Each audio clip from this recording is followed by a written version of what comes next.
Buenas tardes, estamos en la materia de textos literarios 3, esperando la conexión con los alumnos.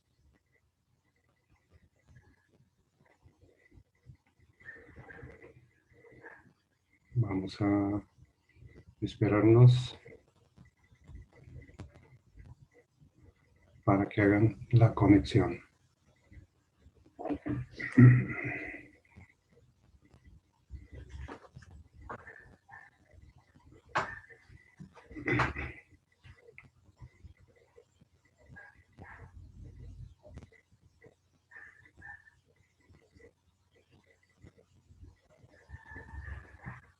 Esperamos la conexión con los compañeros.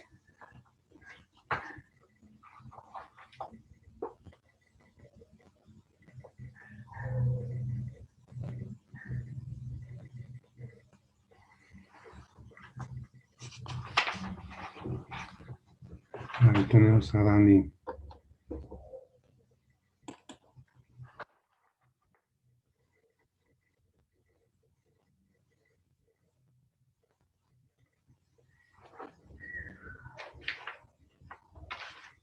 Buenas tardes, profe. Hola, Dani. ¿Dónde anda la gente? No sé. ¿Ya no tuvieron examen? No, profe. Muy bien. Ya.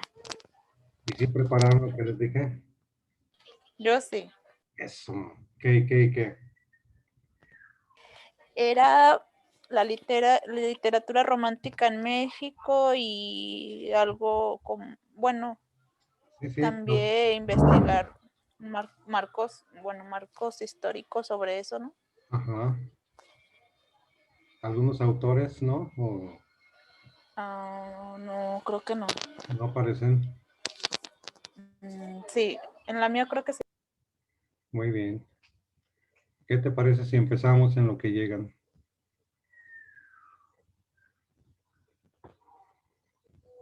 Sí, está bien. A ver.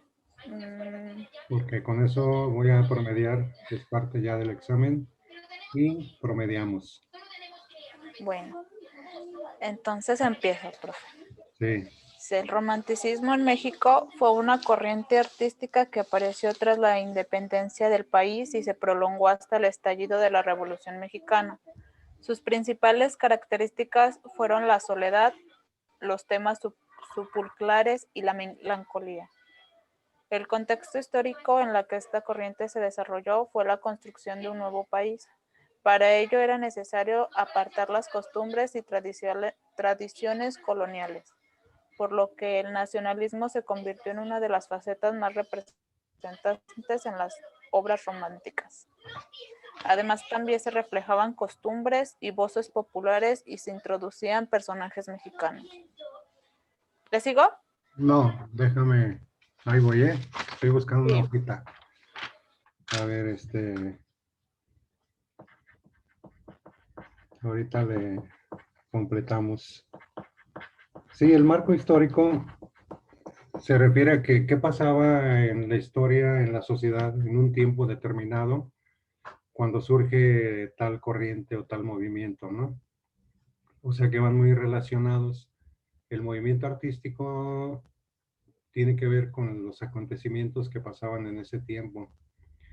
México acababa de salir de 300 años de independencia, más bien de conquista, de dominio español para lograr la independencia. Desde 1521 promedio a 1821 se dio lo que le llaman la colonia o el virreinato, que fue el dominio español en nuestro país y en gran parte de América. Entonces surge una nueva clase social que se llamaban los criollos, hijos de españoles, y ellos ya se sentían mexicanos y empiezan a desarrollar una literatura más nacionalista, tú lo dijiste, en el sentido de que iban a abordar temas ya de México y no de la España como se hacía antes de, y estos autores van a sentir la nacionalidad mexicana ya y las costumbres de México diciendo que ya no son hijos o descendientes directísimos de España, aunque tuvieran la sangre española, ya por el hecho de nacer aquí, educarse y vivir en este entorno, ya se sentían más mexicanos que españoles, ¿no? Ese es el marco histórico de lo que siempre les he dicho que hay que analizar para entender un movimiento.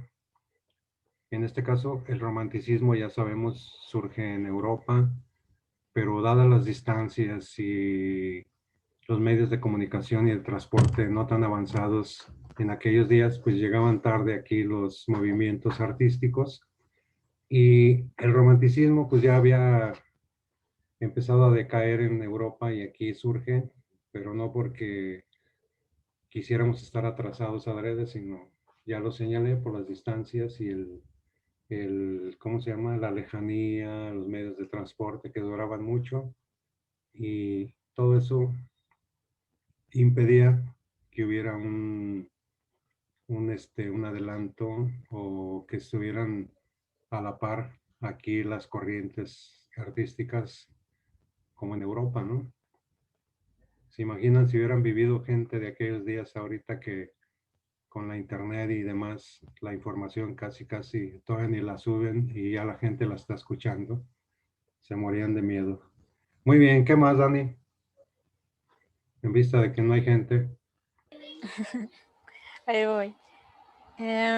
Dice, el precursor de esta corriente en México fue José Joaquín Fernández de Lizardi, quien escribió en El Pensador Mexicano, un periódico fundado para el mismo artículos críticos con el gobierno colonial. Además, fue también el autor de la primera novela mexicana, El Periquillo Sarmiento, que incorporaba algunos de los rasgos característicos del romanticismo. Más adelante, durante el periodo histórico porfiriato, el romanticismo se impuso definitivamente como la corriente artística más seguida en el país. En esa época aparecieron dos tendencias diferentes, la costumbrista y la culta. Sí, es. El bueno, No, sí, ahí está la bien. corto. Sí, lo que pasa es que estaba anotando las palabras que dices. Déjame desconectar un aparatillo que tengo.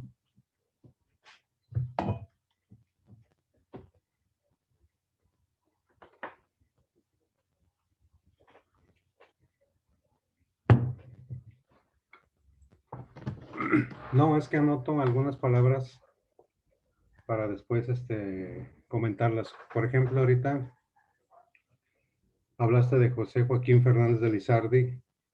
Él fue un autor mexicano que tiene el mérito de haber escrito la primera novela aquí en lo que le llamamos Hispanoamérica. Hispanoamérica es la serie de países en América donde se habla el español. Y él escribió un libro que se llama así, justamente El Periquillo Sarmiento. No sé si en secundaria te tocó que les dieran un librito, así como un resumen de esa novela. ¿Nunca te tocó que se los dieran cuando tú estabas en secundaria? Creo que sí. Pues ya hace mucho que no me acuerdo, pero de eso sí, creo que en la secundaria. Sí, fue en secundaria, que a todo mundo se los daban y nadie lo leía. ¿O sí? Y sí. O también la de Don Quijote, también bueno, en esos tiempos. Exacto, También nos los regalaban y nadie los leía. exacto. Sí, hubo un tiempo en que la secretaría regalaba libros a las escuelas y yo me acuerdo que, porque a mí me tocaba repartirlos.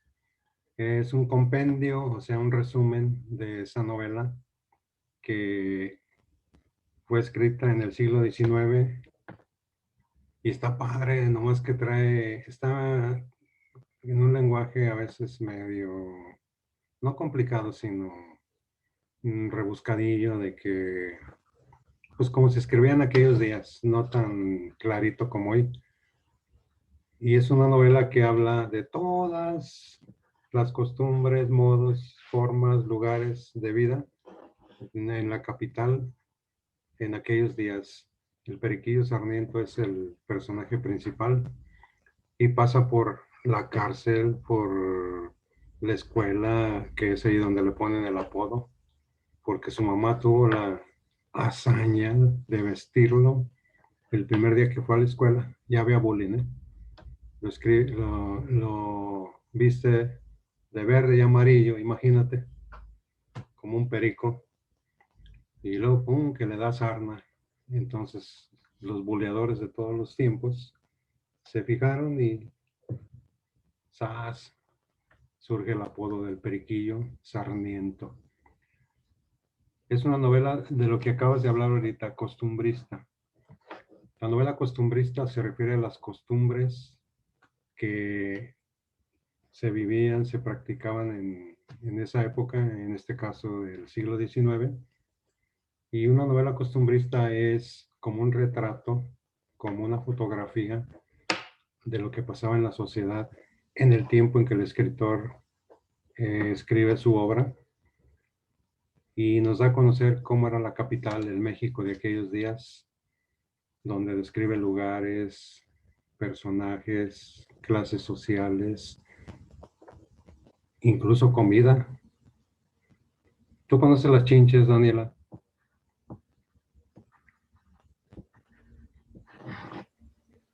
¿Los animales? Sí, sí, los animales del Sí, los colchón animales, ¿no? que hay en los Sí. colchones. Sí. Bueno, ¿por qué te digo esto? Es que, pues en aquellos ayeres no había tanta pulcritud, limpieza, higiene, y la gran mayoría de las casas, camas de los pobres, tenían este tipo de visitantes, de huéspedes en los colchones. Había miles y millones, y ahí te va lo insólito. Había puestos donde vendían tacos con carne de chinches. ¿Qué tal? Y como eran baratísimos, pues la gente pobre los consumía. Y todo esto lo encontramos en las páginas de El Periquillo Sarmiento, cuando lo meten a la cárcel, cómo describe esos lugares terribles, porque la cárcel no era como hoy día. En las cárceles de aquellos días metían a todo tipo de gente sin distingos.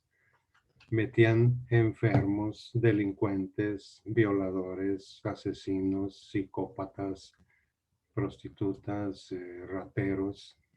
Entonces era un infierno terrible cuando alguien caía a la cárcel porque se enfrentaba con lo peor de la sociedad.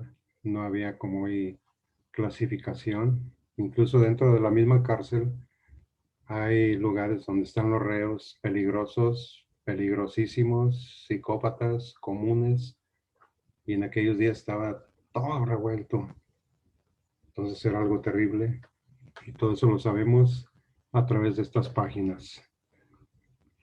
También dijiste literatura culta, pues sí, son libros de gente que escribió obras ya con una preparación académica muy avanzada, como por ejemplo los que vimos en la clase anterior, los neoclásicos, que eran excelentes escritores, sobre todo sacerdotes jesuitas, que eran los que llevaban la vanguardia en el conocimiento. ¿Alguien ha visto a Jesús Ortiz? ¿No saben dónde ande? Ole, ¿Qué buenas dijo? tardes. Ah, yo dije, olé, olé. No sé, yo tengo dones de profecía. A veces soy profeta. Y sospecho, presiento que Jesús Ortiz no trajo nada de lo que les dejamos. Va a decir, ¿de qué? ¿Va que no? ¿Qué cree? ¿Qué? Que donde apunté para buscar lo que iba a investigar se me perdió. ¿Qué hubo, Dani? ¿Verdad que sí soy profeta? La mera verdad sí se me perdió. Sí. Es que hay un pequeño problema. que en la lista donde califico a veces se me pierden nombres Mm, y no los encuentro. Está triste, ¿verdad? Bueno, vamos a escuchar a Dani. No, ¿Pero de qué era? no, Ya lo pues, investigamos de volada. no, bueno, imagínate. A ver si deduces de lo que Dani esté leyendo. No sé dónde ande Chris, Mario, Laura, no sé qué pasó. ¿Qué más, Se Dani? tomaron vacaciones, profe. Te escuchamos. Mm.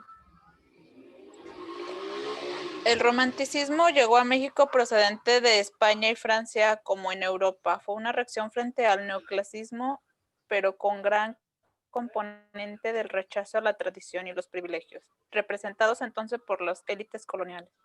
Algunos autores marcan la aparición del romanticismo en México en el propio Grito de Dolores, el llamamiento con el que comenzó la Guerra de Independencia. Otros, en cambio, afirmaban que no apareció hasta que ese conflicto finalizó. A partir de la declaración de la independencia de México, pasó a una larga etapa caracterizada por la inestabilidad política. Existían además una urgencia para conseguir la afirmación nacional. Ese nacionalismo y la celebración del triunfo de la libertad fueron dos de los aspectos que más se reflejaban en sus obras románticas. Sí, ¿Le sigo? ahí voy, un ratillo. Jesús Ortiz, estamos viendo el movimiento romántico en México, autores, obras y demás. No, es absurdo que en 1810 surgiera el romanticismo. No, no, no. Este, no puede ser porque dijimos ahorita las distancias, el tiempo, eh, la comunicación muy difícil. Entonces, fue muy tardío cuando llega el romanticismo a México y pues no sé en qué estarían pensando estas gentes que asocian el inicio de la independencia con este movimiento. Quizá porque en el siglo XVIII se dio la Revolución Francesa en 1789, pero aún así es muy difícil. Bueno, dentro de las características del romanticismo está una que es primordial, justamente es el nacionalismo. Aquí en México se acentúa con la independencia, ya que México quiere liberarse de España después de 300 años de dominio y quiere edificarse como una nación separada. Por lo tanto, se despierta el nacionalismo, que es simple y sencillamente el amor, el apego a la tierra donde se nace, a la patria, y se aumenta con los inicios de la Guerra de Independencia, justamente. Pero honestamente mucha gente ni sabía qué era la independencia, ni sabían que se querían liberar de España algunos mexicanos. Y todo esto lo hacían grupos un tanto preparados, selectos. Recordemos que, por ejemplo, Miguel Hidalgo y Costilla era un hombre muy preparado y tenía lo que le llamaban en aquellos días tertulias literarias, que era una reunión de artistas, escritores, políticos y demás, que disfrazaban el verdadero motivo por el cual se reunían, que era preparar la independencia. Hacían obras de teatro, recitaban poemas, comentaban artículos, pero en el fondo estaban preparando la conspiración contra España para que se diera la independencia. Jesús Ortiz, ¿todavía no te ubicas o ya? Ya. Muy bien. Cuando tengas algo, adelante. ¿Tienes algo más, Dani? eh, Ahí vamos. Jesús Ortiz busca autores. No, pues ahorita, o le sigo. Sí, mientras Ortiz busca autores románticos mexicanos para complementar lo que estás diciendo. Adelante, Dani. Ahí voy, ahí voy. Dice, por otra parte, la literatura del romanticismo mexicano fue impulsada a partir de la creación de la Academia de Letrán en 1836. Esta asociación, cuya actividad se prolongó durante 2 años, pretendía mexicanizar la literatura y que se emancipara de la española. Sus componentes empezaron a fijarse en la producción de otros países, especialmente de Francia. ¿Le sigo? Pero ahí, emancipar quiere decir liberar. La Academia de Letras, esto es una influencia de España. En España está la Real Academia Española, que es la que dicta las normas de un idioma, en este caso el español, el empleo y el reconocimiento de palabras que en teoría se deben utilizar en la vida diaria, pero sabemos que hay muchísimas palabras que la gente utiliza y que no están en la Real Academia. Son producto de lo que le llamamos, ¿cómo se llama? El caló o la jerga o los modismos, que mucho tiempo después la academia los acepta y los incorpora.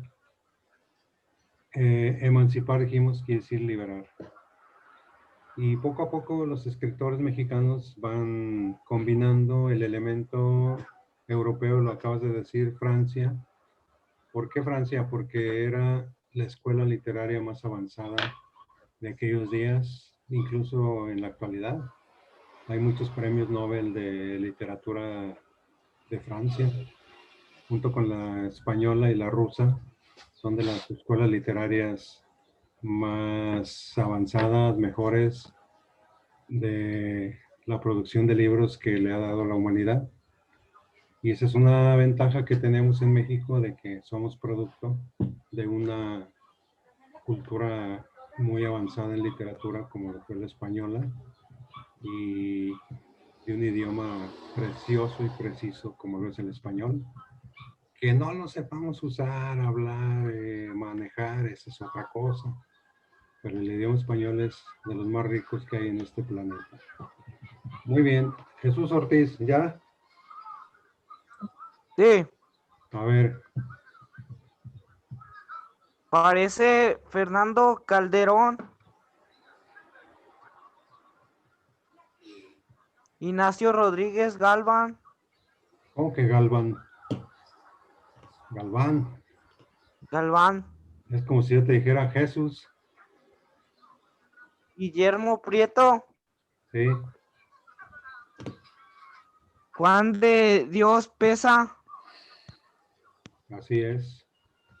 Vicente Florencio, Carlos Riva, Palacio Guerrero, Ajá, Manuel María Flores, sí. Manuel Acuña, Narro. A ver, espérame. Dani, Sí, Manuel Acuña, busca, a ver si lo sí. encuentras, el poema que se llama Nocturno a Rosario. ¿Qué más, Jesús? Y aquí aparecen unas poesías ¿De quién? de cada uno, por decir de Manuel María Flores, parece una poesía y los nombres, creo. En esa época, no sé en qué sentido es. Bueno, sí, era parte de... Estaba muy de moda el suicidio. El joven moría por amor, literalmente moría por amor a la joven. Y era una de las características de los románticos, el suicidio, evocando el libro con el que teóricamente aparece este movimiento, un libro que escribió Goethe, un alemán, Las penas de Werther. Werther es un joven alemán que sufre por los amoríos de su amada y se suicida. Entonces tomaron eso los románticos como una actitud ante la vida, el suicidio. Y Manuel Acuña, un escritor de nuestro país, se suicida a los 24 años por una muchachona que se llamaba Rosario. Por eso Dani anda buscando ese poema que se llama Nocturno a Rosario. La palabra nocturno es un tipo de poesía, ¿eh? O sea, así se titula un género o un subgénero dentro de la poesía y Listo, profe. dedicado a Chayito. ¿Cómo dice? Ahí voy, ¿eh? Dice, Pues bien, ese nocturno ha sido un pretexto, y nada más que un pretexto de Acuña, para justificar su muerte. ahí Uno de está. tantos caprichos que tiene al final de su vida algunos artistas. ¿Sería yo en su última noche una fantasía de poeta, una de esas idealidades que en algo participan de lo cierto, porque más tiene del sueño arrebatado y de los vagos humores de aquel delirio? Tal vez ese Rosario de Acuña no tenga nada mío fuera del nombre Declaración de Rosario de la Peña y ya. Pero no aparece el poema. Ah, sí, dice, pues bien, yo necesito decirte que te adoro, decirte que te quiero con todo el corazón, que es mucho lo que sufro, que es mucho lo que lloro, que ya no puedo tanto, el grito que te imploro y te hablo en el nombre de la última ilusión. Yo quiero que tú sepas que ya hace muchos días estoy enfermo y pálido de tanto no dormir. Ya sé, han muerto todas las esperanzas mías, que en estas mis noches negras, tan negras y sombrías, que ya no sé ni dónde se alzaba el porvenir. De noche cuando pongo mis sienes en la almohada y hacia el otro mundo quiero ver mi espíritu volver, camino mucho, mucho, y al final de la jornada las formas de mi madre se pierden en la nada, y tú de nuevo vuelves en mi alma a aparecer. Comprendo que tus besos jamás han de ser míos, comprendo que en tus ojos no me han de ver jamás, y te amo y en mis locos y ardentes desvaríos bendigo tus desdenes, adoro tus desvíos, y una vez de amarte menos, te quiero mucho más. A veces pienso en darte mi eternidad despedida, borrarte en mis recuerdos y hundirte en mi pasión, mas si es en vano toda y el alma no te olvida. ¿Qué quieres tú que yo haga, pedazo de mi vida? ¿Qué quieres tú que yo haga con este corazón? Y luego que ya estaba concluido tu santuario, tu lámpara encendida, tu velo en el altar, el sol de la mañana, detrás del campanario, chispeando las antorchas, humeando el incensario, y abierta ya a lo lejos de la puerta del hogar. Qué hermoso hubiera sido vivir bajo aquel techo, los dos unidos siempre, y amándonos los dos. Tú siempre enamorada, yo siempre satisfecho. Las dos una sola alma, las dos un solo pecho. Y en medio de nosotros mi madre como un dios. Figúrate qué hermosas las horas de esa vida, qué dulce y bello el viaje que una tierna así. Y yo soñaba en eso, mi santa prometida, y al delirar en ello con el alma estremecida, pensaba yo en ser bueno por ti, no más por mí. Bien sabe que Dios ese era, bien sabe que Dios que ese era mi más hermoso sueño, mi afán y mi esperanza, mi dicha y mi placer. Bien sabe Dios que nada cifraba yo mi pequeño, sino amarte mucho bajo el hogar risueño, que me envolvió en sus besos cuando me vio nacer.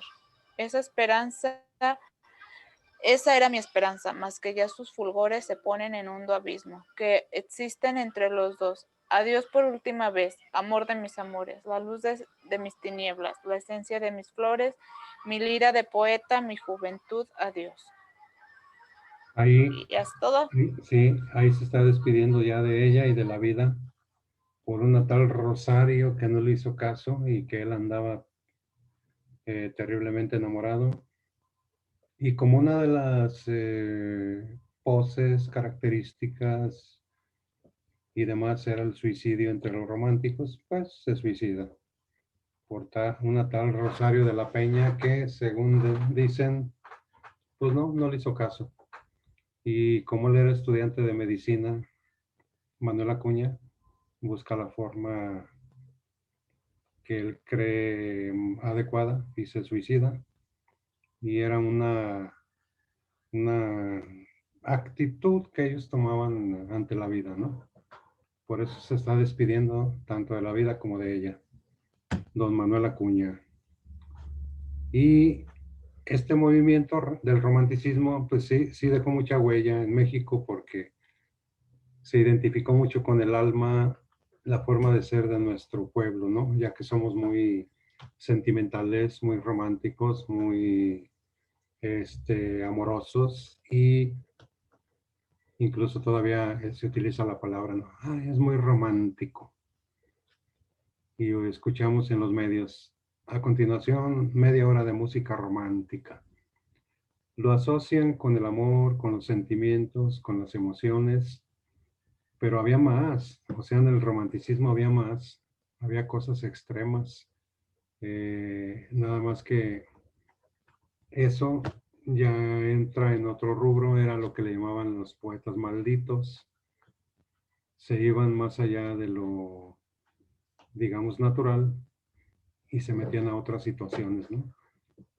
Droga, ya consumían cocaína, alcohol y cosas así para escribir sus obras y también por eso les llamaban los poetas malditos porque salían páginas de poemas pues no muy, digamos, románticos. Por ejemplo, Charles Baudelaire en la Francia, que escribe Las Flores del Mal, y son poemas ya un poco más fuertes, pero no dejan de ser de carácter romántico. ¿Qué más, Jesús Ortiz? Si no, no le pongo puntos.